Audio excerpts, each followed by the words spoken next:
back with another video breakdown. Trey Scotti is with me and going to do a little bit different this time around. Going to focus maybe more on some team concepts. And Trey, I think you said you wanted to start off with a St. John's game today, correct? Yeah, I want to start off with St. John's, and I think really, you look at Xavier's last three games, and I think that's what makes college basketball so unique, maybe compared to the NBA, is that game to game, you're just facing such different styles of play, right? And that's not to say in the NBA, obviously, some teams are going zone a little bit, and obviously, they're running different concepts and schemes, but in college basketball, I think it's dramatic. There's a lot more variance in who you're playing, and truthfully, game to game, once you get in a conference, there can be a lot of game planning in the regular season, maybe in college, with a couple more days to prepare, and that difference in style play. Whereas the NBA, maybe in the regular season, I think is a little bit more vanilla, and then they kind of bring out their best adjustments in the 7-game series. So, I did want to start off with St. John's, and obviously, anybody who's followed college basketball knows Rick Pitino. He's made a career of applying pressure defensively. And we've seen Xavier in different situations this year, right, where, okay, they're facing a Houston who wants to trap ball screens. And Xavier didn't win that game, but we talked. They did a very good job handling pressure. And I think that's the main reason is personnel. I think McKnight's been a terrific ball handler. I believe he had 0 turnovers, like in last night's game against Nova. Claude really is kind of a combo guard, right? The best thing he does is handle the ball, change pace, change direction.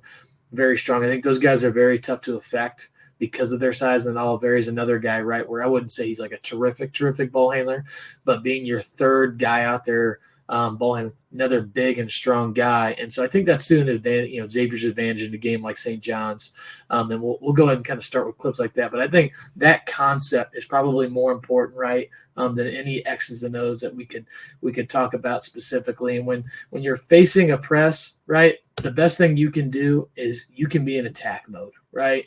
If you're hesitant against a press and if you're scared, it's one of those things where they can seek it out. It's like, almost imagine a little middle school football game or a middle school basketball game where the other team kind of like new and inexperienced, and they know it's like when teams can kind of sense that a team doesn't want to be in attack mode, that's when these pressing teams can really have a heyday, right? And again, Xavier did a great job. It's like, here's McKnight. Again, we're not going to talk crazy about the X's and O's. I just want to more show you like their demeanor and body language. They're just throwing the ball up ahead and they're attacking. And this is probably not a coaching clinic, clip for Pitino here. But again, like they just did a great job. They were in control most of the game, right? Getting to their shots. And a guy like Olivieri, right, he got a couple of his threes off in this game just against pressure.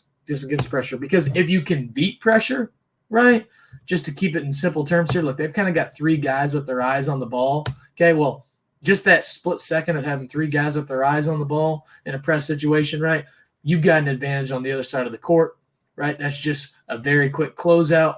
Olivieri's been hitting this shot all year. And St. John's, they showed a couple different looks with how they wanted to press and things of that nature. But across the board, here's McKnight right here. Again, this is just our dude is better than your dude. He's actually facing a double team here for a second, right? But look at how quick he can just change direction. Again, he's an older, experienced guard, right? And this is where having some of these guards that are in the transfer portal that are older and more experienced, right? It's just a non-issue. Like Xavier goes down the court. They're completely unaffected by what St. John's is doing here. And again, they get right into their offense. They get right into their flow. And again, usually when you're facing a Rick Pitino team, they miss the shot, right? He's gonna put you in places you don't want to be when you're facing pressure as a coach. I'm not even 1% as experienced as Sean Miller, Rick Pitino, but I can just say from my coaching experience, when you're pressing, you don't always have control as a coach, right? And coaches do want to have control as to what's going on. And when you're able to put the coach out of control, you're able to take immature decision makers and bad ball handlers and really make the game helter-skelter. Well, Xavier's guards are so smart and under control and strong that they're tough to do that against, and we've seen that all year. And obviously, we talked about Houston, the ball screen trap. That's pressure in the half court. St. John's, they're pressuring in the full. So, again, even Olivieri right there, this is not a perfect possession, right? But he still gets the catch because he's big and physical. Like I would tell you, again, this isn't like, oh, my gosh, he does a tremendous job getting open. But at the end of the day, you know what? Size wins out in that situation. Almost a turnover right here. But, again, he's got really good size. He's able to just jump up and hit green. Well, now look on the screen, we have 4 red jerseys. We have 3 white jerseys, right? So now on the right side of the court where we can't see, it's going to be 2-on-1. And again, Green gets out of there, gets a layup.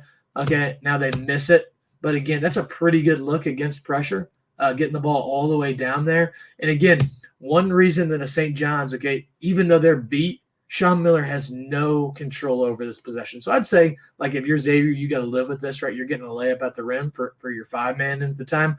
And then if you're Patino, okay, you're pressuring at the same time. That's not a perfect possession for you. You don't want the ball all the way down in the charge circle with the other team's center.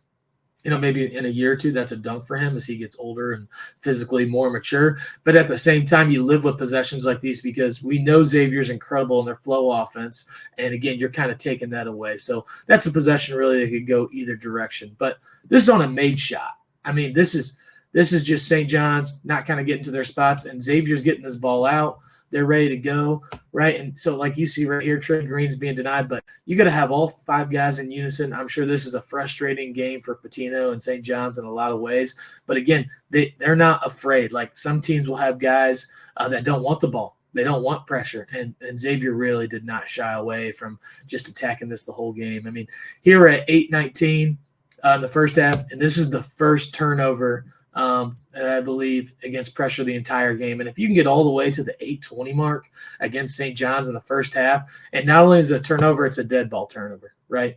The worst thing you can do against the press is a live ball turnover. If you turn it over and it's a pick 6, that's 2 points. If you turn it over and it's deflection, they throw it up 3. That's when a team like St. John's can really get it going. That's when they're at their best, right? I mean, you think about their, Patino's national championship team years ago with Russ Smith and Peyton Sieve. I mean, that's when they really had that thing rolling, right? Is those live ball turnovers. So even though this is a travel, right? By no means is it a good result, but it could surely be a lot worse in the first half against handling pressure. Same thing. Again, like against a team that has a point guard that maybe not, like let's say Trey Green had to handle the ball the entire game right now, right? He's a freshman. Again, we all think he's going to be a pretty good player, but he's going to get worn down throughout a game like this. And again, McKnight is so big and strong. He looks like an NFL freaking weak side linebacker or something out there at times. Like he is so explosive. He is so smart. He is so poised with the ball. He gets it exactly where he wants it. Again, same situation as the first half, right?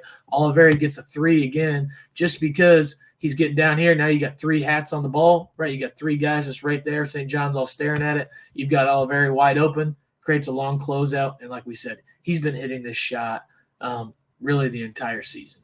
Yeah, Trey, one of the big things about Sean Miller's new system that he implemented when he came back to Xavier last year, and he talked a lot about this during his year off in the podcast that he did, was playing faster. And I know this is a little bit different because it's kind of forced upon them with the press that St. John's is playing here, but you can just see this is like the exact type of stuff he was talking about. The defense getting flattened out by you pushing the pace, Davion probing them deep and getting their defense flat to where you have these options to kick out and get open shots like we're seeing here. I mean, this is really kind of the most basic principles of what he wanted to bring to Xavier when he talked about that. Yeah, no doubt. And, if you look at analytics, the best 2 times to score in the shot clock, it's the first, 5, 6, 7, 8 seconds, and then the last 8 seconds or below, right? And so there's a lot of ways to skin a cat. We've seen different systems go through and win the national championship. Obviously, right, you want to recruit to it. You got to practice that way. You just got to be an expert. That's what we talked about, different styles of ball in college basketball. That's what makes it so beautiful, right? We'll talk about Villanova here in a little bit, but Jay Wright, they won 2 national championships being one of the slowest paced teams, and they got to the end of the shot clock consistently. You look at Bo Ryan, how he made a career getting to the end of the shot clock with his flex offense. And then he got a little bit more talented there for a little bit with Frank Kaminsky and Sam Decker. And they changed their style of play and started playing faster again because he thought, they had more explosive, offensive talents at that time. But, yeah, there's no doubt that they play free and loose for sure. Now, again, he'll certainly get on guys for some shot selection at times, which we've seen. But for the most part, he's letting those guys gun it. Olivieri's been making hard shots all year. Trey Green, for the most part, has taken a lot of hard shots. Claude has been tremendous pushing it. McKnight, he's as fast end-to-end as anybody I've watched all season in the Big East. So, again, they've recruited to that. For sure, right? I mean, it's all got to marry itself with the players, how you practice it, how you execute in games, and I think you say pay dividends in a game like the St. John. I think St. John's is a good matchup for Xavier because it kind of plays. They're asking Xavier to play to what's been their strengths, is just ball handling and push the ball. On the reverse, Xavier ended up 1-1 against Nova. I was thinking about this morning as I was watching film. I actually think Nova's a bad matchup for Xavier, because they are one of the slowest paces teams in the country, and Xavier wants to play fast. And really, you'd say last night's game against Nova, that was played at Villanova's pace. The result was Xavier's win, but I would tell you that's a game in the 50s. You ask Kyle Neptune and Sean Miller who you want that to be. That's probably going to be what Kyle Neptune will want. In a game like this with St. John's, it's kind of strength on strength, but I think just with Xavier's personnel, I think they matched up pretty well with it. So, but again, here's Trey Green doing a good job rifling that thing out. Again, this is kind of one of those like a little bit more forced ones. Again, I don't think that like you're going to kill Oliveri for this. If you're a coach, it's contested. There's 3 guys at the rim. Not every possession is going to be perfect. They're going to get you a couple of times there. It's not a horrible possession, but at the end of the day, that's probably, again, that's kind of the force that St. John wants. But then again, you can't just always play the results. That's why I sit there and say you can't be, bad shot. St. John's got what they wanted, missed shot. St. John's got what they wanted. Made shot. Xavier got what they wanted, right? Like, here's Claude being aggressive. Similar situation, right? He's just able to kind of get his shoulders past the defender here. It truly ends up being a one-on-one at the rim. But, you got to live with some of these mistakes at times with maybe a quick shot where, hey, we want to be aggressive and push it early. That's just part of it, right? You can't sit there and play the results every time a guy misses a shot or turns it over and take him out. Now, we showed that turnover in the first half. Now we're another 20 minutes through gameplay. So the first time we were about 8 minutes in the first half. Now we're 9 minutes in the second half. And this is the second turnover that I can kind of recall, right, Rick? This is that live ball turnover that I talked about. The first one was a travel by Oliveri. Here, Green just kind of coughs it up, right? It ends up now it's a one-on-one situation. Ends up being an end one.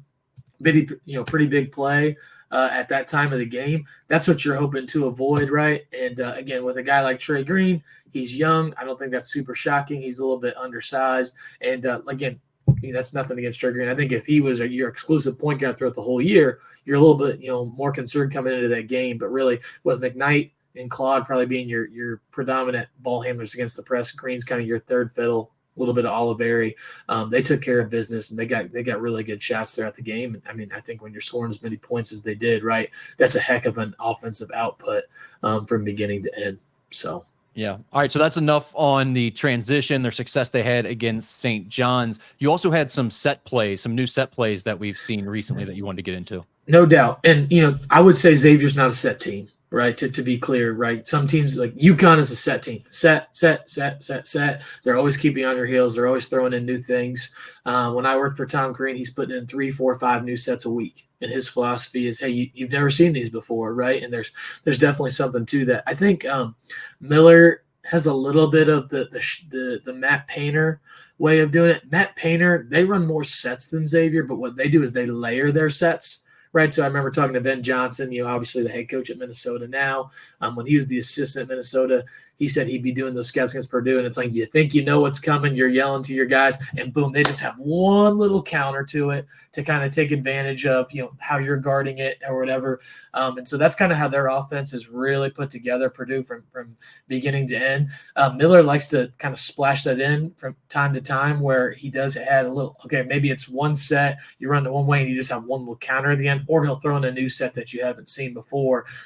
But they get pretty good at those, and then they'll kind of go to them for a couple of games. So the first one here, they love kind of clearing out a side for Claude. And so, again, this was an after timeout. This is after the under 8. And I apologize, we didn't have the first 12 minutes on Synergy from this game because it was on Fox Sports 2, so they just haven't uploaded online yet. But you'll see here, they just kind of like you got Usman. He's kind of screen there.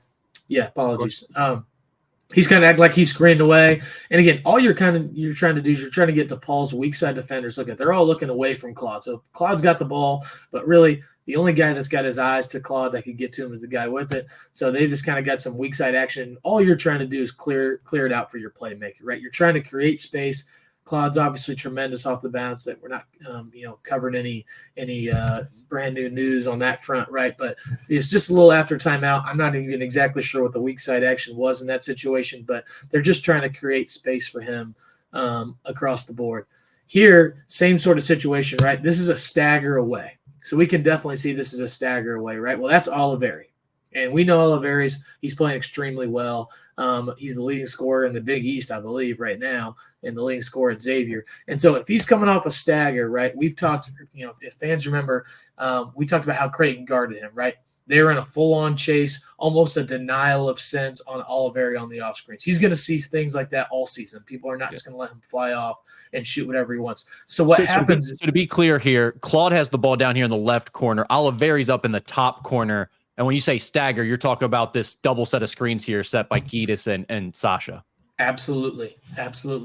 And so you'll see, right, they're trying to jam it up. And again, Creighton did a tremendous job jamming that up against Oliveri. And so I think, what happens with the staff here, right, whether that's Coach Miller or somebody else, okay, Oliveri has ultimate gravity right now. And when you talk about gravity, you're pulling the defense towards you. Well, look, he's coming off this stagger. He's not only pulling his guy, but again, the two guys setting the screens here, the defenders on them, their eyes are on Oliveri.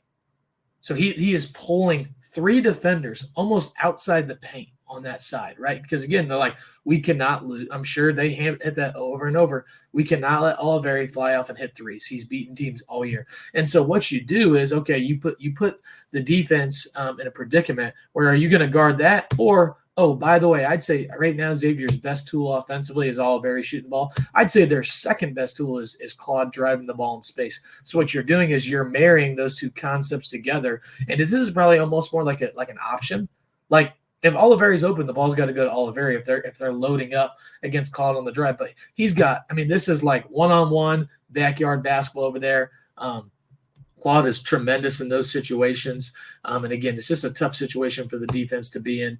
Same situation here, right? We've got that stagger screen up at the top screen for Oliveri.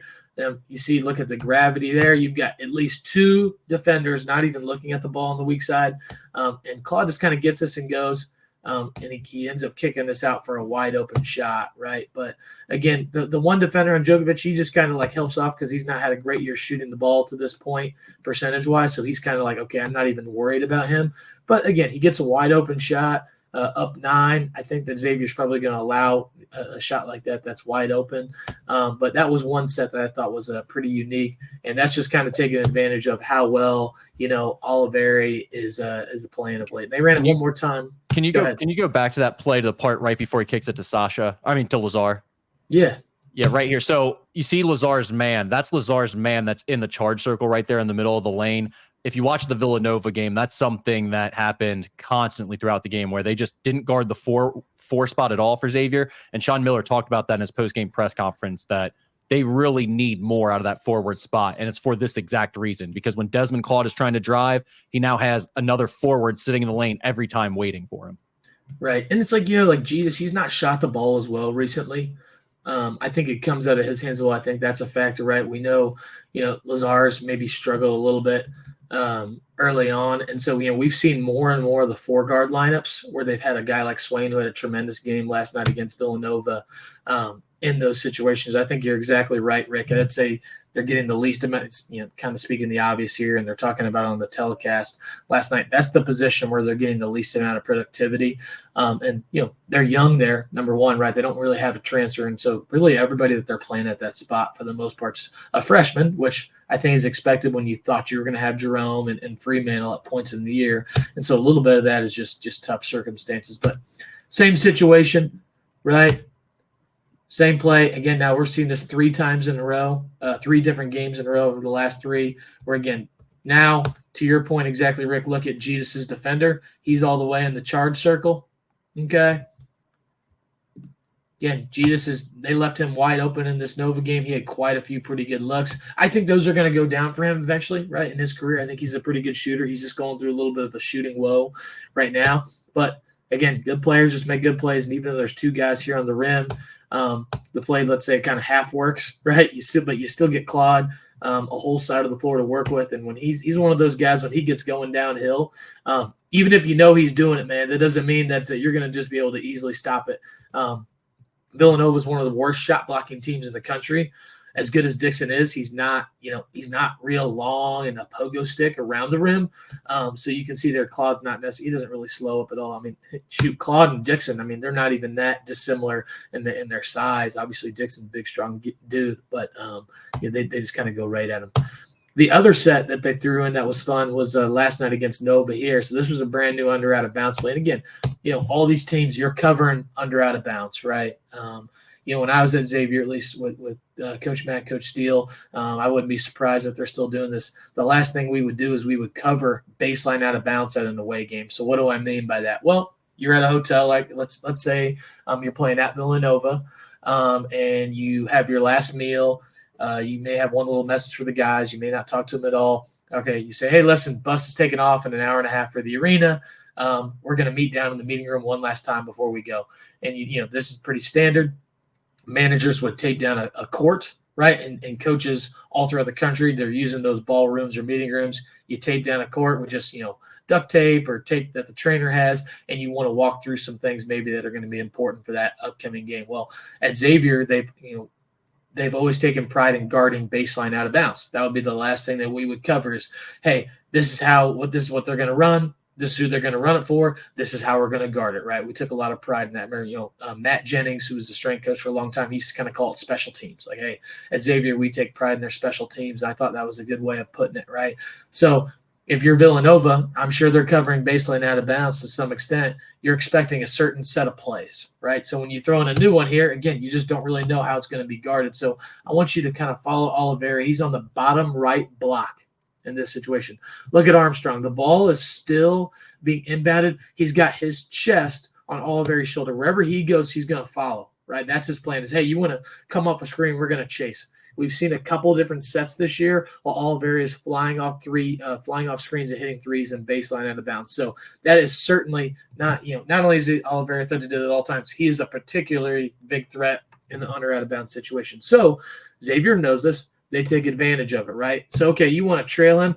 We're going to set a ghost screen, right? So, again, a ghost screen, he's just going to act like he's setting this screen here for Claude. You get as close as you can to the defender. Look, he's got his fist up in there. Hey, I got you, right? And he's going to slither underneath as fast as he can. A ghost screen, the intention of that, there's a couple things you can do. Number one, you're creating confusion, okay? So, it's like, that may be a switch if that's a screen. So you have a guard to guard, you have Oliveri, you have your 3-man, let's say, and your 2-man in a ball screen. Well, a lot of teams would switch that. Well, if the screen is not set, right, do you switch it defensively? The answer is you don't know. It can be confusing for a team, right? So hopefully you just create a half second of indecisiveness, which you see from Armstrong there, okay?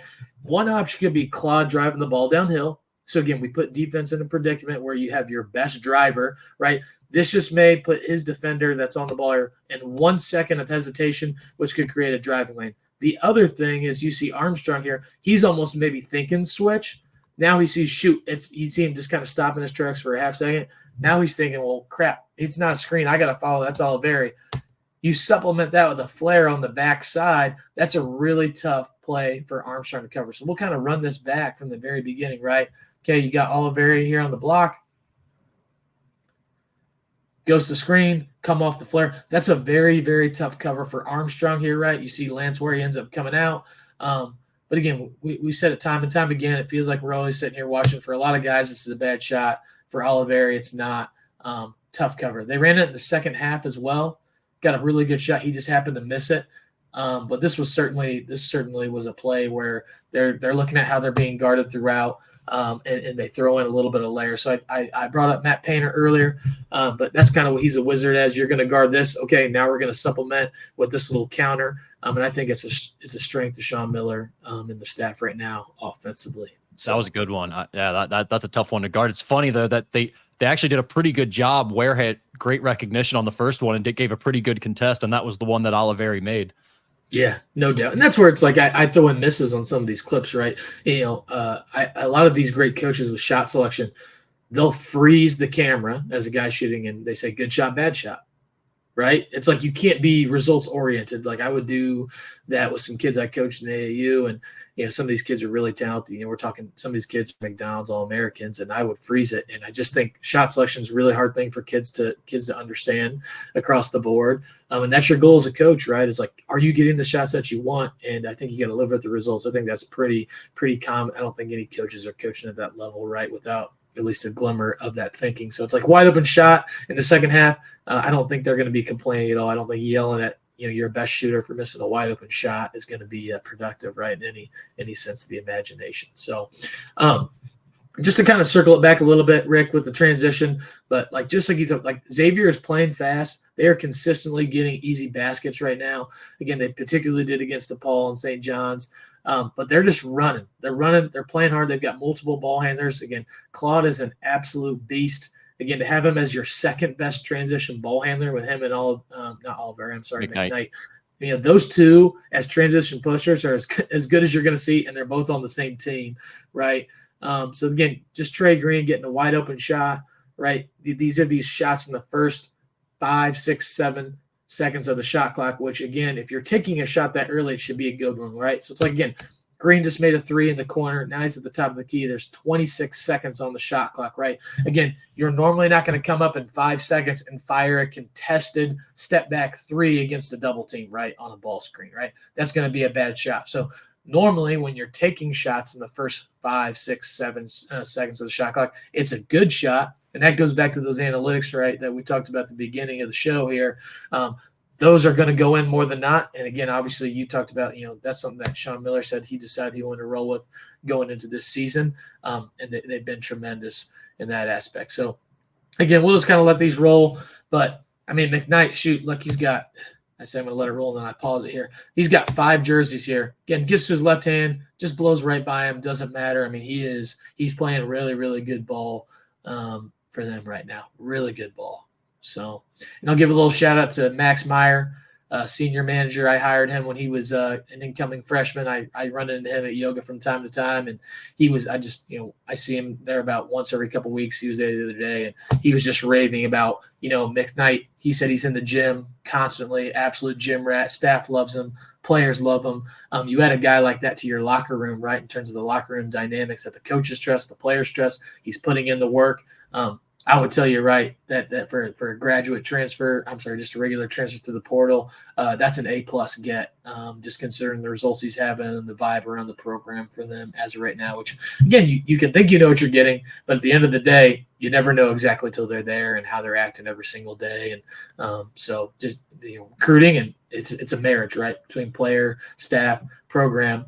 So until that person moves in and you see how they act every day and what their habits are, you never exactly know. In the portal, you think but he's obviously having a really good season, and just sounds like they're not surprised at all. So. A really good fit too, from the standpoint of the way he's able to play with such pace and quickness while handling the ball. There aren't a lot of players in the country that can play at his. I think Xavier Wheeler at Washington, he's kind of in that same mold where he might not be the very fastest guy end line to end line in college basketball, but he's pretty close. And the way he can do it up there. Yeah, while pushing your offense and handling the ball is pretty damn impressive. Well, and really, he's just not making many mistakes. Yeah. I think that's what's so impressive about him, right? It's like he's making he's not Chris Paul, Trae Young, just highlight passes. Right, he's not throwing passes that you're like, oh my gosh, you look back to Quentin Gooden. Quentin Gooden can throw passes that not many guys could. I'd say Xavier, since I've been there, he's got the ability to throw a right hand or a left hand pass. Off the top of my head, there's nobody that can throw that pass physically. I don't think McKnight can pass us, but where McKnight's so valuable, man, is he's just trustworthy, and he's not putting the ball in harm's way hardly at all. We talked about last night, no turnovers again. He's got terrific turnover numbers across the board, and I think they're really excited that he's going to be, not only with them this year but next year as well. So definitely. What else do you have for us, Trey? Anything? Yeah, last thing I've got, I got 2 more things. We'll go quick through these again. Just talking about Quincy's big day, and obviously had 43 points, and I think it's important to know, right? We talked about Creighton, how they took a lot of things away. Villanova, right? Last night they're playing at a very slow pace. This is kind of the perfect storm when you get to 43 points, right? It's you get a couple good looks early. Again, he's wide open. No offense against DePaul, right? They're 0-10. They let go of their coach midseason. As we know, it's a tough situation for everybody there. But, man, he was hooping. He got in the zone with a couple good looks early on in the game, which unfortunately we don't have all of them. And then I just put throwing it in the ocean here at some points in the second half. I mean, this is tough off, going back to the left direction. But I did just want to kind of hit on that as well, right? It's like obviously he's another guy having a huge year, probably above what anybody could have reasonably asked for. And I think you get a game like that when you're playing a team like DePaul. They're not slowing down the pace like a Villanova. They're 0-10 in the Big East, so they're making some mistakes defensively. And once he got going, man, I just did want to hit on how a guy does end up getting to 43. Good player, the right pace, the right game. Playing a team that's not as strong defensively, a lot of things have to happen for a guy to get to 43 in today's college game, So definitely. Right. And then the last thing too is like we'll talk about the post defense last night against Villanova, but I do think it's important to say is like we talked about St. John's and the pace. I do think this is a tough matchup for Xavier. They came out with the win last night, but Nova's 339th in pace. They're slowing it down. They do not want Xavier to get into those transition. They do not want it to be a track meet, right? Villanova's 43rd in turnover percentage. Okay, they're not turning the ball over a whole lot. They're not allowing – so not only are they not shooting many shots, so there's not as many times for them to go up and down on the rebound, they're not turning it over as much, right? Those live ball turnovers where you kind of run on it, that's been their philosophy, right, since Jay Wright. I think right now it's just a matter of not as good of players in some situations. Like Justin Moore, unfortunately, has had the injury bug. He's just not the same like he was. And when they were winning the national championships, they weren't the best three-point shooting team in the country percentage-wise, but they were in the top 50 or better most years, and they were shooting a lot, and they made tough shots, right? That's kind of what they did. That was kind of what they hung their hat on, and they're just not doing that right now. So I think that's a big reason why, right? They're a little bit of a losing record. But just to kind of hit on the post traps last night again. Villanova, they're famous for posting all positions, right? This is a perimeter to post player from Bamba. Yeah, so this is a perimeter to post play. So you'll see Bamba, he starts on the perimeter, he flips his hips, perimeter to post. And again, they've done this with everybody, Jalen Brunson, Gillespie, all these guys, position by position. And the philosophy there, Rick, is, okay, a guard, if you put a guard in a post position, okay, number one, they're better passers than your average big. So if you do want to double, great. We're going to pass it out, and we're just going to play 4-on-3.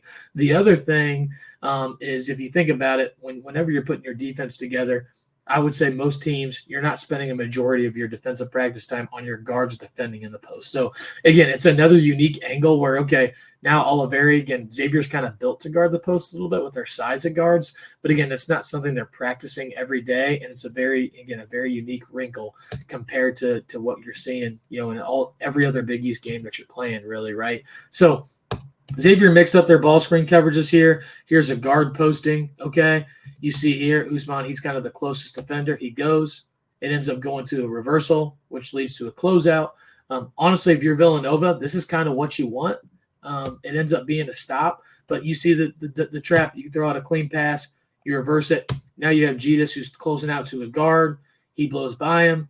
You get in the paint. Again, this is just ends up being a block shot. But I would tell you, if you're Nova, that's a possession you got to live with. And if you're Xavier, you're sitting there thinking, okay, it's a stop, but is that exactly what we want on a possession-to-possession basis? Again, here's Armstrong, perimeter to post, okay? Another thing about the perimeter to post, Rick, there's less turnovers, right? So, again, feeding the post from guard to big, it's a little bit of a lost art. It's just as the game goes to more of a perimeter game, especially for big men shooting and pick and pop on the perimeter or being drivers, there's less post-ups.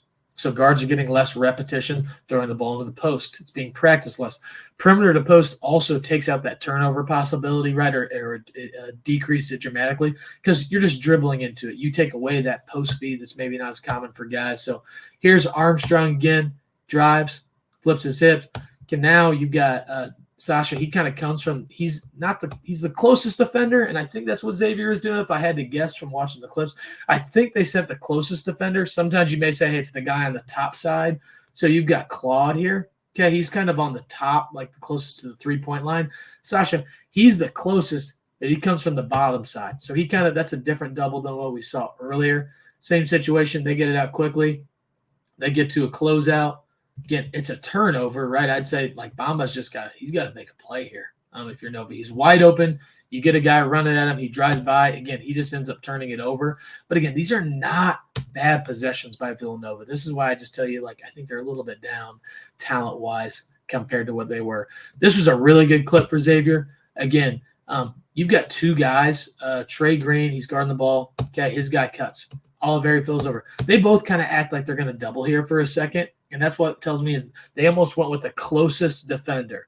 So we talked earlier in the season about post traps, and we laughed a little bit about it. But, it's not as simple as it seems. We've now seen Xavier post a double in multiple different ways throughout the season, right? And I think they were just trying to mix it up and change the angle that Dixon would see it at here because, again, it's a little bit inconclusive. Rather Green or Oliveri thinks they are doubling. But then this one ends up working out. Why? You have Dixon on the left block. Okay, he's a lefty.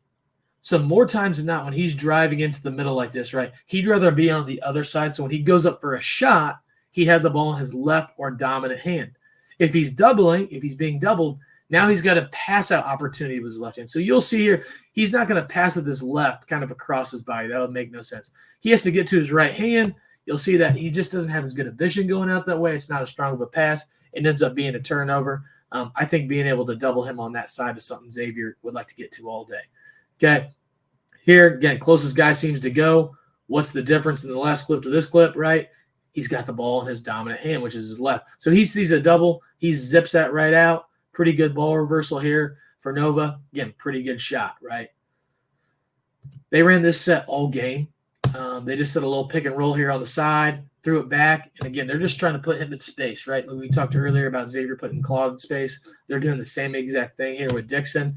Okay. He's slow. He's surveying. Okay. Is the double team coming? Where is it coming from?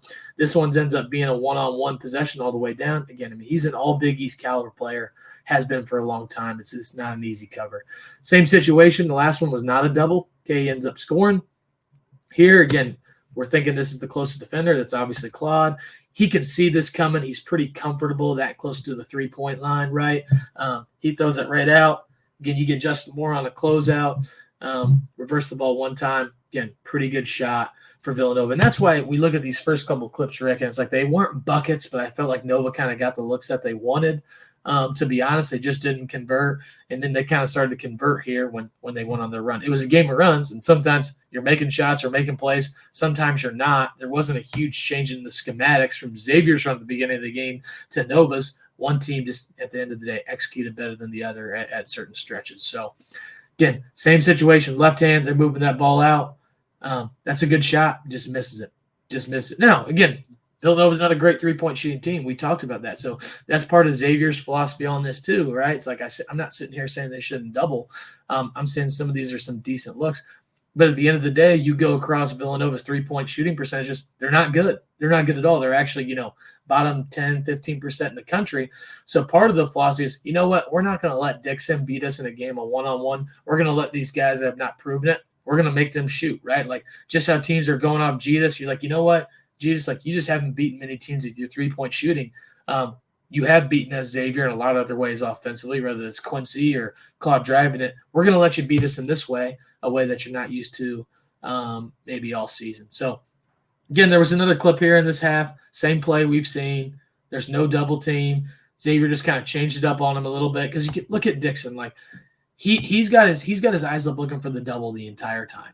Right, it's like a quarterback back there. Different blitzes come from different ways, and it's just that little bit of indecisiveness can help. Ends up being a block, right? He's not just in a score mode here, and that's where I think changing it up was a good plan. He had a pretty good game across the board. I wouldn't tell you he got into a complete rhythm across the way, but here's Justin Moore. He drives it.